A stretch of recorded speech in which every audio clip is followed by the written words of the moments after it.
భారతీయులు అందరికంటే వేస్ట్. అందుకే చాలా వెనుకబడి ఉన్నాం. దానికి కారణం ఏంటంటే మనం చిన్నప్పటి నుండి మనం మన కోసం బ్రతకాలి అని కాకుండా పక్కన వాళ్ళు ఏమనుకుంటారు అనే ఆలోచనలతోనే పెరిగాం. నువ్వు ఎంచుకునే కెరీర్ ఏంటి? నీ బోర్డ్ మార్కులు ఎన్ని? ఇంజినీరింగ్ లేక మెడికలా?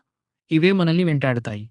మనం చుట్టాల కోసం, సమాజం కోసం, వాళ్ళ మెప్పు కోసం నటిస్తూ పెరిగాం. మన తల్లిదండ్రులు ఏమనుకుంటారు, సమాజం ఏమనుకుంటుంది అనే దానిపైనే మన కెరీర్లను ఎంచుకున్నాం. ఎవరూ మనల్ని ప్రశ్నించకూడదని మనం ఎప్పుడూ నలుగురుకు నచ్చిందే ఎంచుకున్నాం. ఈ క్రమంలో మనం ముఖ్యంగా మర్చిపోయింది మనల్ని మనం ప్రశ్నించుకోవడం. నాకు ఇది నిజంగా ఇష్టమేనా? ఇది చేస్తూ నేను సంతోషంగా ఉన్నానా? ఎందుకంటే నిజమేంటంటే, నువ్వు లోపల అసంతృప్తిగా ఉన్నప్పుడు, బయట ప్రపంచం నిన్ను ఎంత పొగిడినా అది నీకు సంతోషాన్ని ఇవ్వదు. లోపల ఉన్న వెలితిని అది పూడ్చలేదు.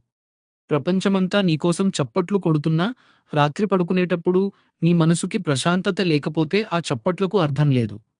అందుకే ఇకనైనా సమాజం మెప్పు కోసం బ్రతకడం ఆపి, నీ కోసం నువ్వు బ్రతకడం మొదలుపెట్టు. నీ జీవితంలో నిజంగా ప్రాముఖ్యత ఉన్న ఆ ఒక్క వ్యక్తి కోసం జీవించు. ఆ వ్యక్తి నువ్వే.